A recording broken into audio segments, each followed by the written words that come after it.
Today's guest is the absolutely lovely Ian White, the founder of the Australian Bushflower Essences. Now, for those of you who are in my Homeopathy Hangout Facebook group, you'll know that I had a little gremlin in my computer just before Christmas. I thought I was being very smart and I'd recorded 2 months ahead of episodes. And then just before Christmas, I lost 10 of my interviews and Ian was one of them. So, oh my gosh, it was not fun just after Christmas having to email this wonderful man who I had the most amazing episode with and say, Ian, I'm so sorry, I've lost your interview. Can we re-record? And Ian was so gracious to agree. So Ian, if you're listening, thank you so much with all my heart. I really appreciate it. Now, this is such a special episode because it's all about the Australian bushflower essences. And I've known about them in the past. I used to work in a health shop where we sold them, but I didn't quite get them until my first interview with Ian last year. And holy moly, I can really see the potential for these remedies. They're so easy to use. There's no aggravations, very gentle, but still very profound. If you go to their website, ausflowers.com.au, that's AUSFLOWERS.com.au, you can pop on their website there and see all the amazing remedies they have, or their essences. There's combinations, there's roll-ons, there's oral sprays, there's mists, they've got skincare, they've got pendants. The pendants sound amazing. Actually, Ian showed me one during the interview. I'm also going to upload this video onto Rumble. So if you want to see the video interview, hop onto Rumble and have a look. As you may know, YouTube has actually suspended my account for 3 months because we had 2 interviews, one with Leah Golden and one with Jeremy Sher, where we spoke about how homeopathic remedies can help with vaccine reactions. And YouTube decided that was medical misinformation, so they suspended my account. So hop onto Rumble, type in Eugenie Kruger Homeopathy, and my interview with Ian White will pop up there. So do have a look. Definitely pop onto the ausflowers.com.au website if you want to find out more about Ian's courses. Some coming up very soon, face-to-face over in Sydney. And that sounds amazing. We talk about it right at the end of the interview as well. But just hop on the ausflowers.com.au website, click on education, and you'll see the online workshops, face-to-face correspondence, their international course calendar. So yeah, pop on there if you want to learn more about these incredible essences and how you can use them in the home and also in your clinic. I hope you enjoy the episode. If you want to continue the conversation, hop onto the Homeopathy Hangout Facebook group and flick me an email at info@eugeniekruger.com if you have any questions, and check the show notes if you want to know more about how you can get hold of the Australian bushflower essences, or hop on their website. Thanks so much for listening. Welcome to the Homeopathy Hangout, where we discuss all things homeopathy from around the world. And now my mum and your host, Eugenie Kruger. Hello, homies, and a very warm welcome to Homeopathy Hangouts. Today, we have the privilege of speaking with the absolutely lovely Ian White, who is the founder of the Australian Bushflower Essences. Welcome to the show, Ian. Hi there, Eugenie. And everyone listening too. Yeah, I am so excited to have you on, Ian. Now, my experience with the Australian Bushflower Essences was when I used to work in a health shop, and I saw these beautiful products there and I was so intrigued, and there were loads of testers. So I would go and smell all of them. And then I got hooked on your moisturizer range. It was just so good for my skin. The fragrances were amazing. It was like this incredible experience of just smelling the products, but then also so nice for my skin. And then one of the staff told me, hey, they've got this space clearing essence. So whenever we had like bad vibes in the shop, people coming in, we would like use the space clearing essence to just clear the space. And it really, really worked. So I just want to say I've loved your products for several years now, and I love what they're doing. But can you tell our listeners a little bit about how you first got into the natural health journey? Because it's something that's in your family, but share that beautiful story with us of how you were first introduced to natural medicine. I grew up in Sydney, just about 45 minutes northwest of the CBD, and my parents' property backed onto Kringai Chase National Park. So the bush was my playground as a child. And living next door to us, but so you had to climb down the cliff or an old get to a dirt road, was my grandmother. And my grandmother was a herbalist. She, along with my great-grandmother, was some of the first white people to look at medicinal properties of Australian plants. And my great-great-grandmother had come across from Europe to work as a herbalist on the goldfields in the 1850s. And we joked that my dad's the black sheep of the family because he was a pharmacist, but he still worked with herbs. He was like a suburban Newton pharmacy. For those who maybe in New South Wales know of Newton's pharmacy in the city. And I really loved spending time with my grandmother. I'd go bushwalking with her. I'd help her make up all the herbal extracts and fluid tinctures. And because she'd been working with so many of the plants, when we walk, she'd point out the plants, talking about their healing qualities. So from a young age, I got an appreciation. Out in the bush, there are all these very powerful healing plants. Unfortunately, my grandmother was riddled with cancer the day I was born. She was a very heavy smoker. She kept it at bay with phytolacca and sorrel, and then 3 Australian plants. And then she went traveling off to Europe and got separated from her luggage. And the stress of traveling, by the time my dad got all the herbs that she needed to her, she was very ill, flown back, went into a coma. And all that knowledge was lost for a second time. Indigenous people with smallpox and what have you, that oral tradition was lost as well.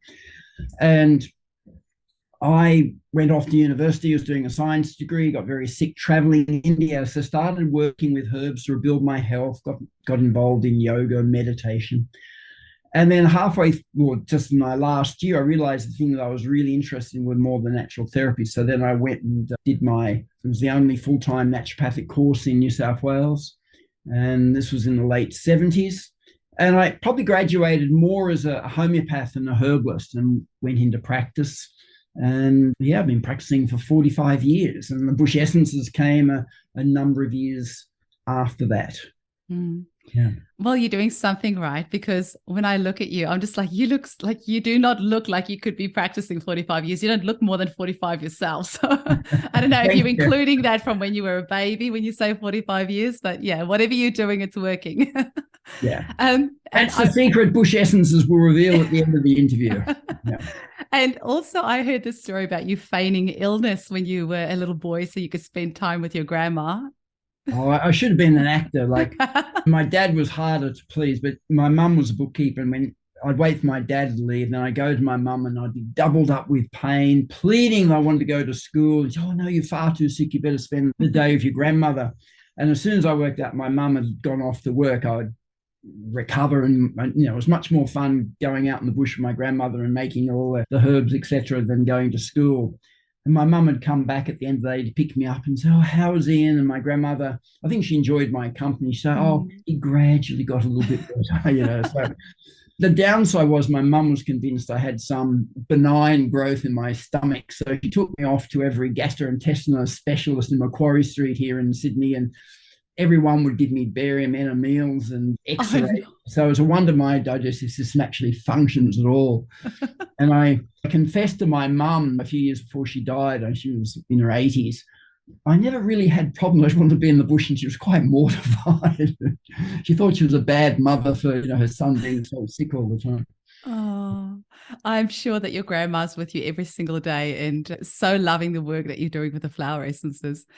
So tell us a bit, Ian, how did the Australian bush flower essences come about? How were you first inspired to create these? What was the process that led to that? Well, I really enjoyed the concept of the flower essences when I was studying my naturopathy. And at that time, the only ones available were the bark flowers.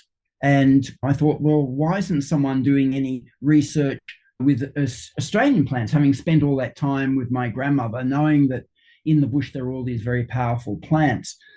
And no one had been doing that research. So I used to run courses in naturopathy and bark flowers and homeopathic first aid, and I'd be using the bark flowers in my practice. But quite often I'd be disappointed because I knew I'd had the right remedy, but people couldn't tell if there was anything change or things weren't happening. And then a good friend of mine who I'd shared a house with when I was doing my naturopathy, and he, early 30s, charismatic, successful young man, brought up an organic farm. He was told me he'd been diagnosed with bowel cancer. So he wanted, because of my interest in meditation, if I'd run a healing circle the night before they're going to operate on him. So all our mutual friends were equally shocked as I was. So they all came and we did a healing circle. There was meditation, directing energy. And when they operated the next day on Jim, it spread everywhere and they said there's nothing they can do for him. So I continued that healing circle weekly in my home. And we opened it up to anyone who needed healing. And shortly, he died about 6 months later. And shortly after his death, in the meditations of the healing circle, I started getting pictures of plants told where to go and find them and what their healing qualities were. And I'm more of an auditory person, so to have very strong visuals was very exciting. And sometimes if I didn't know the plant, there'd be a little caption underneath the flower with the botanic name. So it was like being presented on a platter to me, and I'd go and do research. And I can remember making some of the flowers, being told where to go and make them. I thought, oh, I know that area. There's no flannel flowers growing down. I'd go there and just be a mass of flannel flowers. So for 2 years, I was just out in the bush every day. I was already established in my practice. I was using the remedies on patients and getting great results. I was giving them to people I knew, colleagues, doctors, homeopaths, naturopaths, to use, see if they could get the results that I was getting. And there'd be synchronicity, such as if I made a remedy that day, patients I might be seeing later that afternoon all needed that remedy. So it gave me the sense, oh, I'm on the right track. But also I could observe, well, is it doing what it's supposed to be doing? And so for 2 years, I just did this lot of research. I thought at that point it'd just be for Australian people given their Australian flowers, and I started publishing the information. And it didn't take long before we had people in other countries wanting to bring them into Europe, North, South America, and the results they were getting were equally as well. And I realized, well, we're very much a global village, that something that's growing in Australia can have an equally important impact on someone living in another country. That's amazing. And what was your first flower that you made? Bush iris, which Pattersonia longifolia. It's a lovely flower. Doesn't last very long. Like if you pick it, it'll die straight away. Only lasts 1 day. So on one level, it's people very uncomfortable about death, whether it's their own or people around them. It's also working powerfully on the lymphatic system, and it's working on the pineal. So we have it in our travel essence because the pineal is regulating body clock. So if you're flying to a different time zone, to help you readjust very quickly. But on that spiritual level, it's going much deeper into any religious or spiritual practice, meditations, etc. So I thought it was a nice one, being the very first one that allowed me to go deeper into exploring the essences. I was about to say that it's probably not coincident that your first remedy that you're getting is a remedy that has an action on the pineal to help you better understand and get in touch with other essences. How did this remedy come to you? Was this the one in the meditation that this was the first? Many of them, most of them were in meditations, and occasionally I'd get some in dreams. For example, the boab, which is such a fantastic tree growing in your state in Western Australia, up in the Kimberley area. And with that one, it was a very clear message that there was this white candle-like flower. And like, I think I was in the post office up in Darwin, and they had it wasn't the boab, it was the bottle tree, but there was some flowers on the ground had sort of destroyed. They were too old. And I was thinking, walking around, thinking, I'd love to see, sorry, it was a boab. I'd love to see what this flower looks like. And then a flower fell directly, a full flower, and like there was no flowers on that tree. So I was teaching in Darwin and organised, the workshop coordinator and I and a friend of mine, we headed off driving into the Kimberleys from Darwin. And this was late in the season. This was April. Usually the flowering time's right now. We didn't find any, but it was certainly started the adventure, and then the following year went back to the Kimberleys to make it. And that's the beauty of making the essences in Australia. 1 year, my wife and I, we travelled 5 hours across to Perth, waited in transit for a couple of hours, 3-hour flight to Broome, 2-hour drive, and the boabs were very late that year. So I was like, okay, go all the way back. And because I make a number of remedies up in the Kimberleys, but like most of them are around the August, September flowering time. So boab's the only one just to travel all that way just to make it. Oh, my goodness. The last time I made it was 37 degrees that day I made it, but it's a spectacular one. And I think for all the homeopaths, it's very special, not as a flower essence, because it has that homeopathic aspect of working on the miasms as well. And you also get Herring's law coming through where, there are from the top and above, and the sequence where you've got the illnesses coming back out. So it's a really beautiful essence. It's interesting because actually just Camilla Scher, you've just already had a Facebook post come up yesterday about the boab tree, and in South Africa, where I'm originally from, grows over there as well. Do you think that your training as a homeopath as well has influenced how you ended up making the remedies? It would be interesting to know if you had just studied, say, herbal medicine, if you would have gone more for like a tincture then as opposed to the essences. Like, can you maybe talk to us a little bit about your decision on how to make the remedies the way that you do? And do you call them essences or remedies, or just for people that are Our completely, essences generally yeah. as And a modality, yeah. and how do you prepare them? Kind of what potency are they? So for somebody that has no idea about this and they know that this is a homeopathy podcast, talk to me a little bit about how they are made and what sort of Yeah. mode of action they would have. So I would start by saying you've got that umbrella of vibrational therapies, and homeopathy is in there, flower essences there, gem elixirs. They're all that vibrational, and they're quite distinct but come under that category. And the earliest records of the flower essences goes back to Egyptian times. They found records on papyrus going back 3,000 years of collecting the dew of flowers that treat emotional imbalances. The earliest recorded European use is Hildegard von Bingen, who I'm sure many of your listeners will know of her music, and she's a Catholic saint in the last decade or so. And she was born 1098, and she ended up becoming a abbess running the monastery for all the nuns, and she'd get the nuns to lay muslin sheets out overnight on the flowers. They'd collect it in the morning after it's absorbed the dew of the flowers. They'd wring it out and they would give it orally to treat emotional imbalances. And if someone was physically quite ill, they do hydrotherapy, wrapping the sheets around them. So then you had Paracelsus in the 16th century, who was also collecting the dew of plants to treat emotional imbalances.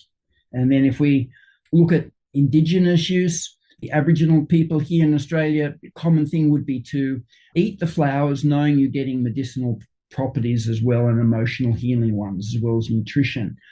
And something like the Banksias, if you live in Australia, no matter what state, you've got Banksias growing. In the centre, it's very hard. So they would sit people amongst the Banksia tree to absorb the vibration. And interesting, we call it old man Banksia, the essence that I work with. And yet for the Aborigines, a tree for female spirituality. And interesting that it works on thyroid, amongst other things. And there's a metaphysical system called the elements of man, where you can be an earth, air, fire, water, and it's not based on your birth date. And there are more women who are water element. And each element has a key endocrine gland, and the key endocrine gland for the waters is the thyroid, which means it's more likely that gland to go out of balance than the others. And conversely, if you balance it, it can bring up some of the others which aren't functioning so well. So it's a very key one. So again, the indigenous people having that sense of what the old man Banksia. So when, Joseph Banks came, collected it, took all the samples back to Kew Gardens, he came with James Cook in 1770. It's got a very gnarled old bark, very slow growing, and they called it old man. But if it had tapped into Aboriginal wisdom, it would have been old woman Banksia. So we did an international flower essence conference, the third international one here in Sydney in 1992. And we had two Aboriginal elders open up. And one was from Western Australia. And he was treated for polio successfully by the tribe. So they dug a hole, put burning coals down, put bark of a tree over the coals, wrapped him in kangaroo fur, put him in there, filled in the sand, but also put in specific flowers to work with the polio, and then poured water down, which would seep and create the steam that he was wrapped in. And for any severe, we'd call it psychotic episode, or very severe physical problem, they would do that treatment. So we know when the first fleet arrived in 88 in Sydney, in their diaries, when the Aborigines were sick, they would float flowers in water and then drink the water. So there's very long traditional use and indigenous cultures throughout the world. But then we had Edward Bach, who was also a very well-known homeopath. The bowel nosodes were his invention. And he was influenced by a number of other homeopaths. Some used to walk around with glass bell jars on. They'd put flowers in and keep the sun shining on and in water there to make remedies. So he's very excited by that. And now for Bach, when he started doing his research, he made his remedies in two ways. Like there were a lot of buds of trees, chestnuts, for example. So he would boil them Or the flowers, he would simulate that one of what nature's doing by producing the dew, by picking the flowers, floating in a bowl of water, and the sun would release that vibrational quality into the water. And now that's called the sunshine method. So as I said, like 47 degrees heat, when you're making boab essence, you don't need to boil. You're literally boiling anyway.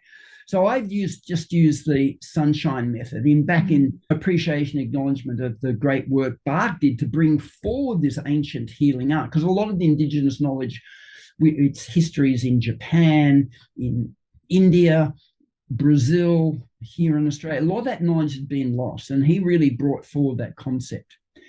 Now, if you're a homeopath, each dilution down you're succussing, and you can get up to your 10 M's and past. Whereas with the flower essences, that bowl, the mother tincture, and the flowers are only staying in, for England, it was 4 hours. Here in Australia, it's about 2 hours.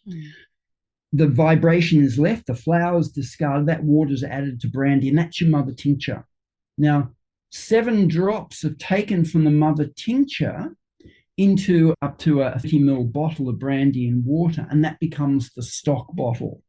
So if a practitioner or someone at home wanted to use the remedies a lot, they would buy stock essence. And then they would make a dose bottle, which is the next dilution, where you take 7 drops of that, add it to another brandy water up to 30 ml. And so we're not going past that dose bottle. So there's only really the 2 dilutions. And if you dilute it again, it doesn't seem to work very well.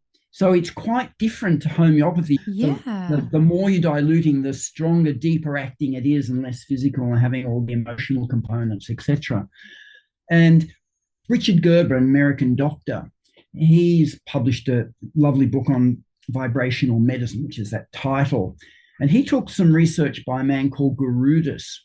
And Garudis' understanding of how the flower essence is working, that when you take it, it goes under your tongue, into the bloodstream, into the digestive nervous system. Then it goes to your meridians. Now, which is where the acupuncturist would stick all the needles in. Now, we have silica in our body, our connective tissue, hair, nails. And the silica is an amplifier. So it amplifies that vibrational quality of the essence out through the portals and the meridians, goes out into our subtle bodies, and then works its way back. So if you're working on an emotional issue, let's say there's jealousy, there's a remedy, Mountain Devil works on that, but you probably only need to take it for 2 weeks. But if you've been jealous for a very long time, what's in your outer subtle bodies, which the jealousy is, those emotional states stay there. But if you've had it for a very long time, it starts retracting inwards and has an impact on the physical body. So jealousy will affect gallbladder, that rage, anger, hatred. So if you've got a gallbladder problem, you're going to need Mountain Devil for more than the 2 weeks, because it's indicative that you've had the problem, that emotional imbalance, for quite some time. And a lovely example for that was Kevin Rudd. After the party took the leadership of him as the Prime Minister, and there's photos of him in the back bench sitting there just fuming days after that event. And then he had his gallbladder removed. Oh, interesting. Another couple of days later, you could see this rage just stemming from him. And he had a reputation for being quite an angry character. So there's probably a lot of that around, and that was the tipping point. Ancient traditional cultures, Ayurvedic, Chinese medicine, observing people for thousands of years, said that 90% of our physical symptoms stem from those emotional imbalances. And that's where I think it's great flower essence, because you don't have to be trained in medicine or anatomy, physiology. But if your child's been not invited to the birthday party all the other friends have, or it's easy to recognize those emotional states, or maybe it's sadness, that like the pet dog has died and the child's really quite upset. And if you stay in that sadness and don't release it, it'll affect your lungs. So on a little bit here, but to tie it in, we've been donating the essences to orphanages in Brazil for probably close to 20 years now. And when we started doing our work, the children were getting sometimes 6-7 cases of bronchitis a year. getting a lot of antibiotics, which was not good for them. It was costly for the government. And then after we'd been working with the flower essences in the orphanages for about a year, the incidence of bronchitis was less than 1 case per child per year. And of course, it means that they're not holding on to all that grief and sadness that the parents didn't want them or are dead or couldn't look after them. And also health-wise, physically, they're a lot better from that as well. And I think that's the beauty. You could just recognize when someone's sad and give the remedy. And that's why families can use them. My goal is for every family to have the essences so the children can get brought up with them when they're dealing with learning problems or being bullied or sibling rivalry, whatever it is. There's essences that can quickly nip it in the bud and bring about better quality for the child. And when I was at my studying homeopathy, probably the best homeopath in our class, he was given 3 doses of Thuya 200. The homeopaths will love this one. Took 2 doses, felt great. And he said, oh, it's only 1 more dose. And took his 3rd dose and aggravated. And he was aggravating for 6 months. And even the best homeopaths in Sydney couldn't stop that aggravation. That's the beauty of the bush essences, is there's a self-adjusting mechanism. And look, I love homeopathy. I just got whacked on the shoulder by a surfboard a couple of days ago and wasn't sure if it was broken. So I'm hitting eupatorium, the bone's all bruised, and I've got arnica, and I've got some hypericum. Like, you need to be well trained in homeopathy to understand like aggravations and things like that, where the bush essences, there's a built-in self-adjusting mechanism. The bush essence remedy will take you to the point where you're able to deal with it. It won't push you into an aggravation, for example. So there's differences in that way. And so it's a pretty standard dose, 7 drops morning and night, 2 weeks if it's more acute. If it's more ongoing, we go for a month and then reassess. Ian, you're such an amazing speaker. I can just sit here and if I don't say a word for the rest of the interview, I would be quite happy because your knowledge is just so profound. And you can see that even after all these years, you're still so passionate about what you do. And it's always really inspiring when you get to speak to somebody who's still so passionate about what it is that they're doing. And you can see that it's inspiring you all through. I have a lot of questions for you just from unpacking some of the things that you've said. But it's interesting that you said about Edward Bach and how he did the bowel nosodes first before he did the flowers. Not many people know that, but some of our best work about the bowel nosodes, which remedies made from poo, I'll call them homeopathic probiotics. They're not, but that's the best way to describe it. And then I like that one. And then after that, he went to flowers. So yeah, not many people will know that Edward Bach started off working with poo and then worked with flowers. I think that's quite funny. His comment at the time was, I'm sure nature has got a better solution than fucking around with poo. You can imagine it would be depressing, like working in that laboratory, because he was actually analyzing the stool and then the remedies came from that. And you said about the 7 drops. So I've got a few questions from what you were unpacking, but why 7? I know 7 is quite a big thing for you in the dosage and administration, but what's the significance for you of that? In that early information, I kept getting the message to use 7 drops. And say for Bach flowers, for example, it's traditionally you'd use 4 drops from the stock bottle to make your dose bottle. But then they take it 4 times a day, whereas the bush essences just on rising and retiring is a very standard dose. And I experiment because as well as the single remedies, I've mentioned such as the bush iris or the mountain devil, there's 69 single remedies, individual ones. And from those, we've combined a number together to create combinations. And there's one called travel essence. So, for example, if you go flying back to South Africa to visit friends and family, if you take 7 drops of the travel essence every hour while you're awake on the plane, it really minimizes your jet lag. And we had one of our teachers used to be a pilot for Ansett, and they got her to do an assessment of the stresses for cabin and crew and also stewards. And there were so many different factors. We made up the travel essence. It's got 14 remedies in it. Most of them have about 5, but there are so many different stresses, whether you're flying east, west, north, south, gamma radiation, dehydration, etc., etc. So putting 14, that's 98 drops of stock we got to put into each bottle of the travel essence, which really depletes your quantity, have to make a lot more. So I experimented with 3 and 4 drops, but I kept getting 7 was so much better. And I also studied numerology at the time that I studied my naturopathy. And every patient I ever treat, I always do their numerology chart. And 7 is the highest number on the physical plane, and it's the learning of lessons. I find it appropriate. Look at 7, there's probably more symbology of 7 than any other number. It's a number of love, number of God in some cultures. If we look in nature, there are 7 cycles or stages from when water falls as rain to when it becomes a river. The length of a leaf in ratio to the height of a tree is in a ratio of 7. We have 7 deadly sins. We have 7 virtues. I think one of our newsletters, we ask people, what do you associate with 7? What are some of the significance? There's a whole newsletter on the number 7. And it's something to do with your age. They've got something interesting, please send it into Eugenia and I. And I think that I know it because my kiddies go to a Steiner school, like every 7 years of your human development is a new kind of phase of life as well. So, which is why they have a big celebration at 21, because each 7 years, one of your subtle bodies forms. So if you can have 3 of your subtle bodies fully formed, you have a very good chance to overcoming illnesses or infections, etc.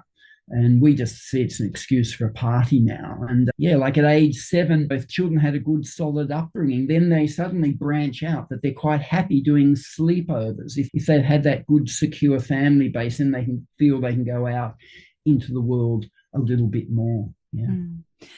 Now, I haven't said this in the interview yet. I was going to put it in the intro, but Ian and I actually had the most incredible interview a couple of months ago and I lost it. And anyone who's in my homeopathic Facebook group for this podcast will know about that. I lost 10 episodes. Ian was one of them. So I so appreciate redoing it. But in our first interview, you mentioned something about the numerology that I was hoping we could kind of revisit. And it was to do with children that are born in this age and how you mentioned something about communication and how their numerology is a little bit different. I can't remember quite what you said, but do you recall me talking about that? Mm-hmm. Can you mention that again? Yeah. So when we entered into this millennium, for the very first time for like 1,000 years, we're having children born with no 1 in their birth date. We're all born in the 1900s, so we've got at least 1. If you've only got a single 1 in your birth date, there can be more difficulty talking about your feelings to someone else. You can be articulate, you can talk about politics and a particular topic, but when it comes how you're feeling, it's like, oh, it's really awkward. And they probably think, oh, especially people close to you, oh, they know how I'm feeling, because they don't until you tell them. So the flannel flower is wonderful remedy to helping you communicate and expressing feelings. But now in this millennium, we've had children born with no 1 in their birth date. And that's where it's nice if you get the children, you can change some of those patterns or potential and bring in more positive ones. The other thing with these children is that everyone has got at least 1, 2 in the birth date. And 2 represents sensitivity and cooperation, working with others, but very much that sensitivity. Oh, wow. And in an ideal world, my numerology teacher said a man would have 2 2s and a woman would have 1 2. And females were given an extra 2 by default from that whole. Has 2 2s, it's equivalent of 3. And for a man having 3 or a woman having 2 or more, it's like overly sensitive. In the health food store, you get someone pouring out all their problems. Energetically, it leaves the residue. Someone with lots of 2s will be very sensitive. They pick up that straight away. Let's say they were in a restaurant, say, and someone's very sad. They would start feeling sad. And they've got to know, is it my sadness or someone else's? And like psychic sponges.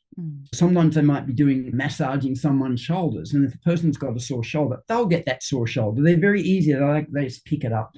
So there's a flower called fringed violet, Physanitis tuberosus, and it's it's purple, 3 petals, very strong spiritual aspect, but it's got hair-like projections, hence the fringe, and it's great for sealing the aura and protecting it, making sure you're not just this sponge picking up every person's feelings and emotions. Or let's say there's been an argument or something in a house, like there's, mightn't feel very good. You go to a hotel room and maybe someone's a huge row, or maybe they died there. So energetically, they'll feel really, oh, this is horrible in here. So the fringe violet's a nice one for these people to feel far more protected, not picking up too much. And if we look at some of the birth dates we had last year, 22nd of the 2nd 2022. I mean, just like how sensitive with that person. They need an intravenous drip of fringe violet. And we're seeing patterns that, like no numbers potentially on the mental plane, for example, no numbers on the physical plane, which is 1, 4, and 7 with these young children. And that's where I teach a 2-day numerology course, and we talk about them and then say, oh, well, this, if you have this, no numbers on the physical plane, then sundew, drosera would be very good. And of course, the homeopaths would know drosera as being the remedy for whooping cough, for example. But as a flower essence, it's being very grounded and attention to detail, very, rather than the child's is very vague and dreamy and not very practical, for example.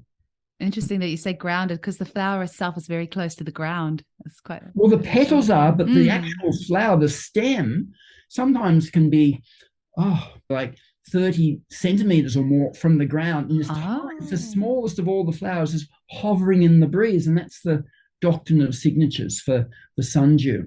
And when I make it, I've got to get enough flowers of these tiny little flower to fill the bowl, and I need to use some part of the same plant. I can't bring in something from another genus or species because it's going to be contamination.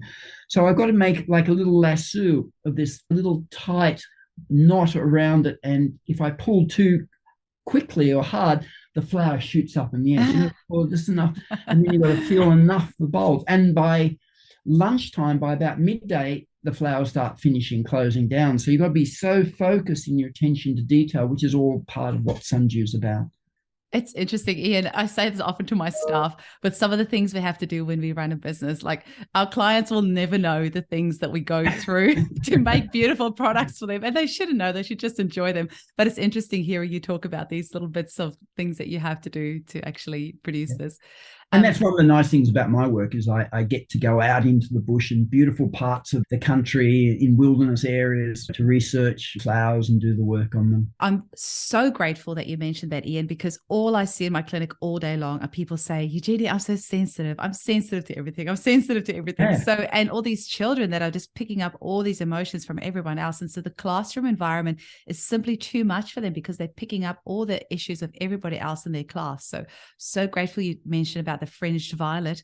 Is that something that you could potentially put in the child's water bottle and send them to school with? And would you maybe do that? If it's like an ongoing thing, could you maybe do that like once a week or something like that? Or what would you do? Yeah, look, one's dealing with electromagnetic radiation, but this one here is what we call it the angel pendant, and it's got fringe violet and angel sword. So if, for example, your aura was open, and that could be an injury has done it, losing consciousness, getting anesthetic, for example. It could be getting whacked in the head from a hockey stick and unconscious, magic mushrooms, hallucinogenic things, too much marijuana, all those things, getting blind, drunk, can all open up the aura.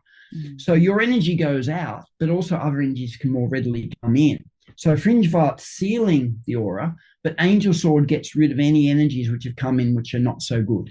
So those two work very well together, and we put them both in the meditation essence, the space clearing spray that you've mentioned, and also in the emergency essence as well.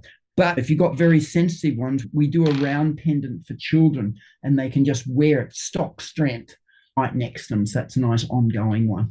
Yeah. Oh, that's beautiful. And when you said that, I just had this strong image in my mind to say birth trauma. I have so many women that have extreme birth trauma where they feel that they've left their bodies because of the intensity of it, or there's a C-section or something that they weren't planned for, or lots of medication or anything like that. So that would be a really great thing to maybe even give a newborn baby if you feel that they've left their body and haven't been able to come back. Oh, absolutely. And that term floppy baby, sometimes they're born, they're just not fully come in. So sundew is a great one for that. Also, babies will often cry in that first week at the same time that they were born, and they're fed, they've got a dry nappy. And what it is, they're processing the birth experience. And fringe violet's a really nice one to help process any trauma they've had from there. Also, that anterior fontanelle in the baby's soft spot, which is open for about 6 weeks energetically. And some cultures don't put the child on the ground for that first 6 weeks, or don't take them out of the house because they're so sensitive picking up, and especially this lot of children too. And you can just close the anterior fontanelle off with a little bit of fringe violet, making a cross over that anterior fontanelle as well. And you've mentioned cesareans, and like South America, Brazil, places like that, 90% of the births are cesarean. It's just like staggering. Here we always have concern when it gets over 30%.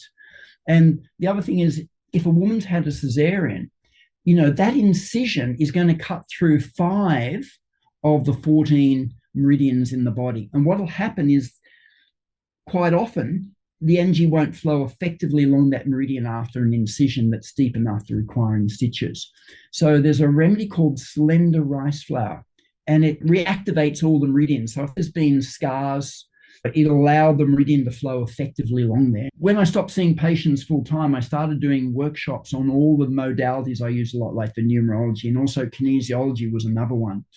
And we demonstrate that and show people. And in my workshops, I love kinesiology because you can demonstrate and say, rather than say, it clears blocks in the scars, we bring people up on stage and we do kinesiology testing along the length of the scar, and we can show that it's, the before and after. Just straight away, slender rice flour will make a huge shift and change in that. Mm-hmm. Ian, I've got literally like a gazillion more questions for you. And I know last time we spoke about colors and things like that as well. So we're going to have to get you back for round 2. But just a final question. Why do you think the Australian bush flower essences are really important? Why and how are they different to the standard flower essences, the bark flower essences? And why do you think in this day and age that they're really important? Sorry, that's a really big question. But yeah. Look, some people think, there's only the 38 bark flowers. They're the only flowers have healing quality. Every flower has a healing quality. Some express it more fully than others. And I think in Australia, we're quite unique here that we had the first flowering plants. That's accepted because we had the first erosion, we had the first soil. Also, we have the highest number of flowering plants in the world. And when we had all the continents separating, so Africa, Australia, Antarctica, South America were all joined together, that gone wonderland. And Australia was about 30 million years ago, was the last one to separate from Antarctica. So what happened is Australia as an island grew up in that isolation, and the flora that we had stayed quite unique to that. There was no invading species that took over, for example. And I know when I show the flowers in the workshops overseas, people are struck by there's a sense of ancientness in the flowers. And also, we have a predominance of red and purple. And red is that energy, vitality, and purple is that deep spiritual one. And certainly the bush essences have got a reputation for being incredibly quick acting. You use it for 2, not a month, for example. And I think it's all those features. And we didn't have huge major wars. We're starting to realize there were a lot of wars going on with indigenous people, but compared to the landmass, it was quite small, and the numbers were not like teaching in Europe some places. And like a few kilometers up the road from the workshop, he had tens of thousands of people killed violently in the last century. So there's still a pristine environment from where the flowers come from. There's not that pollution from electromagnetic and other things. So all of these things come through in the essences. And there's some unique features, like one flower called mulla mulla. It's dealing with radiation now, whether it's solar, electromagnetic, and here we've got 5G starting to come, but it's also gamma radiation when you're flying in a plane 30,000 feet above the ground. And we had Green Cross do a whole lot of research. They were like an offshoot of Red Cross, but more environmental, with Chernobyl. So they would go to Belarus, which is the worst affected country from that disaster, monitoring children, even children born many years after Chernobyl, which was 86. And to find the highest levels of radiation, they would give the combination with the mulla mulla called electro to them. And in 2 weeks, they reduced the nuclear radiation by 42%, and was the most effective treatment they'd ever come across. And this was run by cardiologists, neurologists, and what have you. So like this amazing plant coming here in Australia, and there's not an equivalent like it that we know of at this point in time anywhere else. So there's some very unique, powerful ones here. Like we mentioned Boab, being able to work on the miasms as well. Sturt desert pea, floral emblem of South Australia, such a powerful flower, dealing with deep grief and sadness. And we're all carrying some sadness to some degree. So I think Australia is just very unique in the flora coming through, and certainly using me as that messenger, giving me that information so we could get these flowers out and being used. And the fact that they're safe, there's no side effects. It's just this wonderful modality to people. And you can be a homeopath and you can work with the flower essences together. It's not like, oh, they're separate. I'm a homeopath. I can't use them. And I know that you've had a good friend of mine, Ian, on the program before, and he set up the Lakeland College in England. In fact, he was in a homeopathic book. It's like a new age bookshop in London. He told me the story that this is Ian Watson I'm talking about, and that my book fell off the shelf and hit him on the head. And he's like, oh, I'm obviously got to read this book. And then Ian got me started using the essences there in the college, and part of the curriculum, they got me up there to teach. So I'd be running the workshop there and we'd have 100 homeopaths. And I said to them, like, because some homeopaths say, oh, well, if you give a bush essence, you'll affect the pattern. You won't be able to tell what the homeopathic remedy is doing, what the bush essence is doing. And I put that to them. I was great. I've got 100 homeopaths I'm going to ask you. And their conclusion was, if you're a homeopath, you can't tell the difference. You're not a very good homeopath. Yeah, I would agree with that. And speaking of courses, Ian, you have some courses coming up, because I know people are going to go wild over this episode, because if this is new to them, it's life-changing information, really. Because whether you're a home user or a practitioner, you can incorporate this in your practice in clinic or at home. And you have some courses coming up here in Australia. I'm very sad that it's not going to be in Perth this year. Not so happy about that. But talk to us about... I'll come later in the year, because I've got to replenish macrocarpa. So. Okay, wonderful. The second half. Yeah. So talk to us about the courses that you've got coming up. And I mean, people can go to your website, find out more about it there. But you have got some coming up, I think, in February, March as well. Yeah. So personally, I'm going to be teaching... We have the bush essences. We also have 3 spiritual ranges of remedies as well. And I'm going to be teaching the first range, which is called White Light Essences. I'll be teaching that in Sydney and Melbourne. It's a 2-day workshop. We take the remedies, we all meditate on them. I talk about their qualities. And because we've got a large group of people all taking the remedies, a very powerful energy allows you to experience them, even though it might be the first time you've taken it, very powerfully. So we'll be going through all the 7 remedies of that range in that workshop. So very experiential and quite a wonderful one. We also have teachers all around Australia, and we'll be running our level 1 workshops. We'll be in Perth, Sydney, Brisbane, Melbourne. And if you're wanting to learn about the essences, if you go to our website, with COVID and all the shutdown, we built a recording studio in our offices, and I recorded all my workshops so they're available online if people want to do it that way. And except for the kinesiology, where you need to be hands-on and I'll test to make sure you're testing the right way. But all the others are available online. And if you want to do the live ones, we've got level 1s coming up, my White Light Essence workshops. So yeah, look, it'd be fantastic if you turn up to one of the workshops, say, look, I learned about you from Eugenie, and that'd be really nice to hear that feedback from you. That would be amazing. Ian, thank you so much for your time again. I really appreciate it. And I really hope I can have you back on the show again to just share more of your wisdom, because I know there were some other things that we talked about last time that we couldn't cover today, but I really appreciate your time. Thank you so much. Thanks, Eugenie.